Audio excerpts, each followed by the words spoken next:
Guys good evening. যেহেতু বহুত কেইটামান কুৱেশ্যন লৈ ল'ৰাবিলাকে মানে কুৱেশ্যন কৰিছে, চ' সেই কুৱেশ্যন কেইটা এনচাৰ দিম।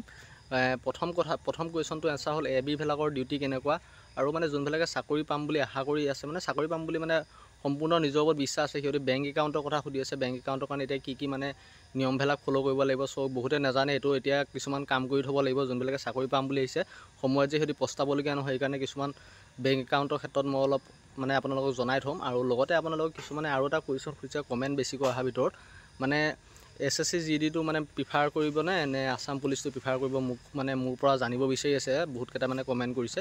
চ' এইটো বিষয় লৈ আজি কাইলৈ টপিকটো দিম, SSC GD আৰু হেৰিটো। আজি এবিৰ ডিউটিখিনিৰ বিষয়ে প্ৰথমতে ক'ম, তাৰপিছত আপোনালোকৰ বেংক একাউণ্টৰ কথাটো ক'ম, বেংক একাউণ্টৰ কাৰণে কি কৰিব লাগিব, মানে চেলাৰী একাউণ্টৰ কাৰণে। চ' যোনে পাম বুলি ভাবিছে সিহঁতৰ কাৰণে এইটো লাগতিয়াল হ'ব, আৰু লগতে যোনখিনিয়ে মানে ডিউটিৰ কথা জানিব বিচাৰে সিহঁতৰখিনিৰ কাৰণে মানে হেল্পফুল হ'ব এই ভিডিঅ'টো, এবিৰ ডিউটিৰ বিষয়ে। তাৰপিছত এবি ডিউটিৰ বিষয়ে ক'ম, দুদিনমান পিছত লাগে। প্ৰথম এবি ডিউটিৰ বিষয়খিনি কৈ লওঁ। আজি এবি বিষয়খিনি ক'ম আৰু দুদিনমান পিছত ইউবি বিষয়খিনি ক'ম। প্ৰথম কথাটো হ'ল আপোনালোকে এবি মানে আৰ্ম ব্ৰাঞ্চ সকলোৱে জানে। যিহেতু এবি আপোনালোকৰ চিম্পুল মেট্ৰিক পাছ লাগে, আৰু এবি মানে আৰ্ম ব্ৰাঞ্চ মানে যিটো আপোনালোকৰ ৰাইফলটো আপোনাৰ লগত এনি টাইম থাকিব। যেনে এটা ইনচাৰ্জ হওক বা AK হওক বা সকলো ধৰণৰ যিকোনো এটা ৰাইফল আপোনাৰ হাতত লাইফ টাইম থাকিব, মানে আৰ্ম ব্ৰাঞ্চৰ হ'লে, বুজিছে নহয়। আৰ্ম ব্ৰাঞ্চৰ মানে এবি ব্ৰাঞ্চৰ হ'লে, এইটো বুজি পাৰিলে নহয়। আৰু লগতে আপোনালোকৰ এবিবিলাকৰ ট্ৰেইনিংটো আপোনালোকৰ 12 মাহ হয়, আৰু 12 মাহ হয় মানে, আৰু লগতে আপোনালোকৰ এবিবিলাকৰ প্ৰথম জইনিং হয় আপোনালোকৰ বেটেলিয়ানত হয়, বুজিছেনে। বেটেলিয়ান মানে কি, যেনেকৈ 9 AP বেটেলিয়ান আছে আপোনালোকৰ নগাঁৱত, তেনেকৈ প্ৰত্যেকখন ডিষ্ট্ৰিক্টতে এটা বেটেলিয়ান আছে। যেনেকৈ 22 বেটেলিয়ান আছে ধেমাজিত, 9 AP বেটেলিয়ান আছে নগাঁৱত, তেনেকৈ প্ৰতিখন ডিষ্ট্ৰিক্টতে আপোনালোকৰ এটা বেটেলিয়ান আছে। যিকোনো এটা আপোনালোকৰ বেটেলিয়ানত আপোনালোকৰ নিয়োগ হ'ব, মানে বুজিছেনে, মানে চাকৰি কৰিব পাৰিব এটা এবিত চাকৰি পোৱাৰ পিছত। আৰু পিছলৈ ট্ৰেন্সফাৰ আহিব পাৰিব নিজৰ ডিষ্ট্ৰিক্টৰ ভিতৰত। বহুতে সোধে ডিষ্ট্ৰিক্টৰ পিছত আহিব পাৰে নে নাই। চ' মই 3 বছৰ চাকৰি কৰি আহি গ'লোঁ, আপোনালোকক জনাইছোঁ। যিহেতু নিজৰ ডিষ্ট্ৰিক্টত আছোঁ এতিয়া বৰ্তমান, মই ঘৰত আহিছোঁ। যিহেতু ডিউটি কালি মাৰি থৈ আহিলোঁ নাকাচিকি, পেট্ৰলিং মাৰি পিনে ঘৰলৈ আহিছোঁ। আৰু নিশ্চয় আপোনালোকে নিজৰ ডিষ্ট্ৰিক্টত আহিব পাৰে। এবিবিলাকে যেন নিজৰ ডিষ্ট্ৰিক্টত আহিব নোৱাৰে সেইটো নহয়, সেইটোও আপোনালোকক জনাই দিলোঁ এই ভিডিঅ'ৰ জৰিয়তে। প্ৰথম কথাটো, সকলো ডিষ্ট্ৰিক্টতে বেটেলিয়ান আছে। আপোনালোকে সকলো ডিষ্ট্ৰিক্টতে আপোনালোকে এবি ব্ৰাঞ্চৰ পৰা যাব পাৰে, বুজিলে নহয় গাইছ এই কথাটো। আৰু এতিয়া এবিবিলাকৰ ডিউটিৰ কথা ক'ম। এবিবিলাকৰ বহুত কেইটামান ডিউটি হয়, বুজিছেনে। আপোনালোকৰ এবি বুলি ক'লে মানে সকলো ধৰণৰ ডিউটি পৰে। যেনেকুৱা আপোনালোকৰ বেটেলিয়ান হেডকোৱাৰ্টাৰত থাকিলে আপোনালোকৰ অলপ কষ্টটো বেছি হয়, মানে কি আপোনালোক 3 টাইম গন্তি, মানে 3 টাইম আপোনালোকে গন্তিত মিলিব লাগে। গন্তিত মিলা মানে সেইটো আপোনালোকক পিছত বুজাই দিম। মানে এটা টাইমলি অনুযায়ী মানে আপোনালোকে সেই টাইমটোত আপোনালোকে প্ৰেজেণ্ট থাকিবই লাগিব 3 টাইম মানে বেটেলিয়ান হেডকোৱাৰ্টাৰ ভিতৰত থাকিলে। বেটেলিয়ান হেডকোৱাৰ্টাৰ ভিতৰত থাকিলে আপোনালোকৰ কেইটামান ডিউটি পৰে, যেনে মেগজিন গাৰ্ড, আৰু আপোনালোকৰ চন্ত্ৰী বুলি কয়, যিটো মানে আপোনালোকৰ গেটৰ ফ্ৰণ্টত ৰখি থাকে, সেইটো চন্ত্ৰী বুলি কয় দেই। এনেকুৱা সৰু ঘৰ এটাত সোমাই যায় থাকে যে, সেনেকুৱা ডিউটিবিলাক কি বুলি কয় হেডকোৱাৰ্টাৰত থাকিলে বেছিকৈ পৰে চন্ত্ৰী ডিউটিবিলাক। আৰু আপোনালোকৰ মেগজিন, সেই চন্ত্ৰী টাইপৰ ডিউটিটো মানে আপোনালোকৰ বেটেলিয়ান হেডকোৱাৰ্টাৰত থাকিলে বেছিকৈ পৰে। আৰু যদি আপোনালোকৰ অলপ পঢ়া শুনা ভাল আছে, কম্পিউটাৰ নলেজ আছে, তেনেকুৱা আছে, আপোনালোকে এবিত থাকিও আপোনালোকে অফিচত সোমাব পাৰে, বা DG অফিচত আপোনালোকে সোমাব পাৰে। মানে আপোনালোকৰ পঢ়া শুনা মানে কি, কম্পিউটাৰ নলেজটো যদি আপোনালোকৰ আছে, কম্পিউটাৰ চাৰ্টিফিকেট আছে, এক্সেল PDF বা হেৰি মাইক্ৰ'ছফ্ট এক্সেল যোনবিলাকে জানে, সিহঁতৰ কাৰণে সুবিধাটো বেছি হয়। আপোনালোকে ডেপুটেশ্যনত যাব পাৰে, গুৱাহাটীত আপোনালোকে অফিচিয়েলি কাম কৰিব পাৰে। আৰু বা নিজৰ হেডকোৱাৰ্টাৰ ভিতৰতো আপোনালোকৰ ব্ৰাঞ্চ আছে। এবি ব্ৰাঞ্চত আপোনালোকৰ আৰু ব্ৰাঞ্চ আছে, SM ব্ৰাঞ্চ আছে। তাৰপিছত আপোনালোকৰ তেনেকুৱা মানে অফিচিয়েলি কামতো আপোনালোকে সোমাব পাৰে, যদি আপোনালোকে কম্পিউটাৰ নলেজটো অলপ বেছি হয় বা পঢ়া শুনাৰ প্ৰতি ভাল আছে, আপোনালোকে আপোনালোকে অফিচত সোমাব পাৰিব, বুজিছিলে নহয়। চ' এতিয়া বেলেগ ডিউটিৰ কথা কওঁ। আপোনালোকৰ যে যিবিলাক দেখে থানাই চানাই বা সেনেকুৱাবিলাক ঘূৰি ফুৰে, সেইবিলাক কি ডিউটি হয় সেইটো বিষয়ে এতিয়া ক'ম। প্ৰথম কথাটো হ'ল আপোনালোকৰ বেটেলিয়ানৰ যিখিনি বেটেলিয়ান থাকিব, বেটেলিয়ানখিনি এখন ডিষ্ট্ৰিক্টত আপোনালোকৰ যিখিনি মানে হেৰি থাকে তাত বটাই দিয়া হয়, বুজিছে নহয়। যেনে আপোনালোকৰ ডিষ্ট্ৰিক্টবিলাকতে থাকে কিছুমান বৰ্ডাৰ, ইনাৰ ষ্টেট বৰ্ডাৰ, মানে যোনবিলাক ডিষ্ট্ৰিক্টতে বৰ্ডাৰ থাকে। যেনেকৈ আপোনালোকৰ ধৰি লওক অৰুণাচল বৰ্ডাৰ বা অসম বৰ্ডাৰ, তেনেকুৱা ধৰণৰ বৰ্ডাৰবিলাকত আপোনালোকৰ কি বুলি কয়, তেনেকুৱা বৰ্ডাৰবিলাকত মানে আপোনালোকৰ BOP বুলি কয়। BOPত আপোনালোকৰ নিয়োজিত কৰে, মানে BOPত কিছুমানত পষ্টিং দিয়ে। BOPত মানে কেনেকুৱা ধৰণৰ, আপোনালোকৰ প্লাটুন, BOP এটা প্লাটুন বুলি কয়। সেই প্লাটুনটোৰ ভিতৰতে আপোনালোকে বৰ্ডাৰ ছাইডতে তেনেকুৱা মানে আপোনালোকৰ চন্ত্ৰী, যিটো ৰখি থকা ডিউটি বুলি কওঁ ঘৰ এটাত, তেনেকুৱা ডিউটি থাকে বৰ্ডাৰ এৰিয়াৰ লগত। আৰু আপোনালোকৰ তেনেকুৱা থানা এখনৰ লগত জড়িত থাকে। তাৰ পৰা আপোনালোকৰ 2জনমান আপোনালোকৰ থানাৰ লগতো জড়িত থাকে, লিংক থাকে। থানাত যদি আপোনালোকৰ পাৰ্টি বিচাৰে বা 2জন বেটেলিয়ান বিচাৰে, 2জন বেটেলিয়ান ডিউটিৰ কাৰণে যাব লাগিব।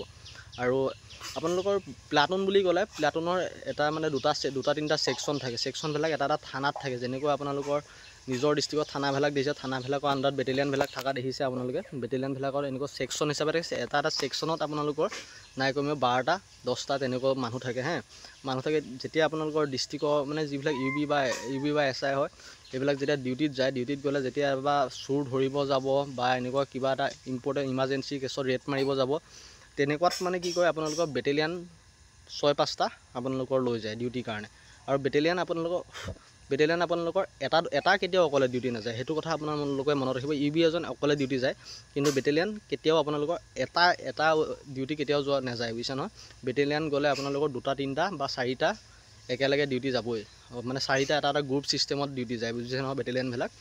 আৰু বেটেলিয়ানৰ ছেকশ্যনত 12টা থাকে, আপোনালোকক ক'লোঁ থানাৰ আণ্ডাৰত থাকে। থানাই মানে য'লৈ ডিউটি মাতে মানে তালৈকে যাব লাগিব। বা এনেকুৱা মানে বোলে ক'ৰবাত কিবা চুৰি এটা হৈ গ'ল, কেছ হ'ল, বেটেলিয়ান 5টা লাগে বুলি ক'লে 5টা, সেই বেটেলিয়ান 5টা লৈ যাব। মানে বেটেলিয়ানৰ ছেকশ্যনটো বেলেগ, মানে বুজিছে নহয়। মানে আপোনালোকৰ থানা মানুহখিনি থানাই বেটেলিয়ান এক্সট্ৰাকৈ থাকে। যদি বেটেলিয়ান পাৰ্টি লগা হয় মানে বেটেলিয়ান পাৰ্টিটো মাতি মানে আপোনালোকৰ ডিউটিৰ কাৰণে লৈ যায় থানা মানুহে, বা নাকা চেকিঙৰ কাৰণে লৈ যায়।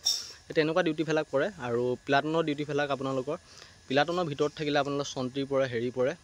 চ' তেনেকুৱা ধৰণৰ প্লাটুনৰ ভিতৰত। আৰু আপোনালোকৰ বেটেলিয়ানৰ বহুত কেইটামান বিভাগ আছে। এতিয়া বৰ্তমান QRT বুলি ক'লোঁ, QRTটো আপোনালোকৰ পুলিচ হিচাপত থাকে। এটাত মানে আপোনালোকৰ 20-15জন মানে পাৰ্টি থাকে, বেটেলিয়ান ল'ৰা থাকে। যেনেকৈ এতিয়া মই বৰ্তমান নগাঁও ডিষ্ট্ৰিক্টৰ QRTত আছোঁ।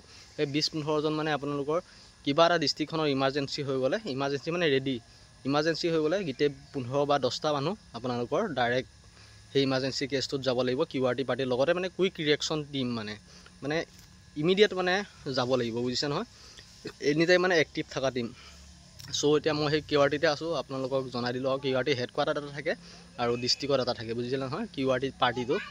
সেই এনেকৈ আপোনালোকৰ বেটেলিয়ানবিলাক নিয়োজিত হৈ থাকে। বেটেলিয়ানবিলাকৰ অলপ ছুটিটোও বেছি আপোনালোকক জনাই দিলোঁ। আৰু ছুটিটোৰ কথা ক'লোৱে আগতে, যিহেতু বেটেলিয়ানৰ ছুটিটো বেছি অলপ। আৰু এতিয়া বেছি নকওঁ, বেটেলিয়ানবিলাকৰ আপোনালোকৰ ডিষ্ট্ৰিক্টত আহিলে ডিষ্ট্ৰিক্টতো থাকিব পাৰে। চ' সেইটো কথাও জনাই দিলোঁ। আৰু আপোনালোকক আৰু এটা কথা জনাই দিওঁ যে হেৰিটো কথা, একাউণ্টৰ কথা সুধি আছিলে, আৰু এটা কামাণ্ডোৰ কথা সুধি আছিল। কামাণ্ডোত ABৰ পৰা কামাণ্ডোত যাব পাৰে। এতিয়া বৰ্তমান ABৰ পৰা কামাণ্ডোত যোৱাটো অলপ দেখা নাই, যিহেতু আগতে গৈছিল 3 বছৰ চাকৰি কৰিলোঁ, দেখা নাই এতিয়ালৈকে বৰ্তমান ABৰ পৰা কামাণ্ডোত যোৱা। যিহেতু আজিকালি ডাইৰেক্ট ভৰ্তি হোৱা হ'ল, সেইবাবে মানে কি ABৰ পৰা কামাণ্ডোত যোৱা দেখা নাই। আৰু আপোনালোকৰ বেংক একাউণ্টৰ কথা ক'বলৈ বহুতে সুধি আছিলে। বেংক একাউণ্টটো মানে কি, আপোনালোকে এতিয়া বৰ্তমান পান কাৰ্ড চান কাৰ্ড যিখিনি আছে আপোনালোকে বনাই ৰাখিব, যোনখিনিয়ে চাকৰি পাম বুলি ভাবি আছে। মানে পান কাৰ্ডটো আপোনালোকৰ কিহৰ কাৰণে জৰুৰী, আপোনালোকৰ PSP একাউণ্ট হ'ব। যিটো আপোনালোকৰ আগতে ষ্টেট বেংকৰ একাউণ্ট আছিল, সেইটো আপোনালোকে ক্ল'জ কৰি যেতিয়া চাকৰি হ'ব, ক্ল'জ কৰি পিনে আপোনালোকৰ PSP মানে পুলিচ, মানে PSPটো ফুল ফৰ্মটো পাহৰিলোঁ, পুলিচ স্পেচিয়েল পেকেজ আছিল হ'বলৈ দেই। পুলিচ স্পেচিয়েল পেকেজ মানে আপোনাৰ একাউণ্ট হ'ব তেতিয়া। PSP একাউণ্ট হ'ব। PSP একাউণ্ট হ'লে আপোনালোকৰ বেনিফিট কিছুমান পায়, এক্সট্ৰাকৈ টেক্স নাকাটে, বা আপোনালোকৰ ATMৰ পইচা উলিয়ালে কেতিয়াবা পইচা কাটাৰ সেইবিলাক চিষ্টেম নাথাকে PSP একাউণ্টত। চ' এইটো বেনিফিট আছে। আৰু AB ডিউটিখিনিৰ কথা ক'লোঁ, আপোনালোকে কিমান বুজি পাইছে নাজানো। AB ডিউটিবিলাক আপোনালোকৰ বহুতখিনি মানে কি আৰামো আছে ABত। আপোনালোকে নেভাবিব যে AB ডিউটি কষ্ট বুলি, ABও আৰামো আছে চবৰে। আৰু যিকোনো নহয়, এটা চাকৰি পাব লাগে, AB বুলি নহয়, UB বুলি নহয়, 4th গ্ৰেড বুলি নহয়, আজিকালি চাকৰি এটা পাবলৈ কিমান কষ্ট আপোনালোকে সকলোৱে গম পায়। চ' AB UB বুলি লাগি নাথাকিব, আপোনালোকে যিকোনো এটা পালেই হ'ল। যে ABটো ভাল UBটো ভাল তেনেকুৱা নহয়। এটা চাকৰি পাবলৈ আজিকালি BA পাছ বা মাষ্টাৰ ডিগ্ৰী ল'ৰা এটা ABত চাকৰি কৰি আছে, জানেনে। ABত মানে কি 4th গ্ৰেডৰ চাকৰি কৰি আছে। কাৰণ নিবনুৱা আজিকালি ইমান বাঢ়ি গৈছে, মানে নিবনুৱা মানে কি আৰু আপোনালোকে গম পাইছে, যিহেতু অসমৰ সেইবিলাক কিমান মানে আজিকালি কামৰ কাৰণে মানে মানুহবিলাক হেৰি হৈছে, বাহিৰত গৈ 10,000 12,000 কাৰণে কৰে। চ' মানে অসমত চাকৰি এটা কৰিলে আপোনালোকৰ নিজৰ ষ্টেটতে যদি চাকৰি এটা কৰি 20,000 22,000 পায়, 4th গ্ৰেডত কৰিলেও 26,000 প্লাছ আপোনালোকে চেলাৰী পাব, 27,000 প্লাছ চেলাৰী পাব। আৰু পুলিচত সোমালেতো 30 প্লাছ বা 35 প্লাছ আপোনালোকে চেলাৰী পাব। যিহেতু আৰু লগতে 8 পে কমিশ্যনো আহিছে, আপোনালোকৰ চেলাৰী বহুত বাঢ়িবগৈ। চ' ইমান চিন্তা কৰিব নালাগে, ধুনীয়াকৈ চাকৰিটো কৰিবলৈ ধুনীয়াকৈ প্ৰিপেৰেশ্যন কৰি থাকক, যোনখিনি আছে বা যোনখিনিয়ে পাবলগীয়া আছে। আৰু কিবা যদি জানিবলগীয়া আছে মোক জনাব। আৰু নেক্সট ভিডিঅ'টো মই কিহৰ ওপৰত বনাম জনাব মানে কিহৰ ওপৰত বনাম আপোনালোকে কমেণ্ট কৰিব। আৰু এটা SSC ভালনে আৰু আপোনালোকৰ আছাম পুলিচ ভাল, এইটো প্ৰিফাৰটো মানে মোৰ ফালৰ পৰা কৰিবলৈ লগৰ এটাই কমেণ্ট কৰিছে। চ' নেক্সট ভিডিঅ'ত এইটো ভিডিঅ'ৰ ওপৰত হ'ব। চ' আজি ভিডিঅ'টো কেনেকুৱা পালে জনাব, ভালদৰে বুজাব পাৰিলোঁ নে নাই নাজানো, কিন্তু যিমানখিনি বুজাব পাৰিছোঁ বুজাইছোঁ। আৰু ভিডিঅ'টো বহুত দীঘলীয়া হৈ যাব, বহুতখিনি বুজাবলগীয়া কথা থাকি গ'ল। চ' ইমানখিনি কেনেকুৱা পালে জনাব, ধন্যবাদ।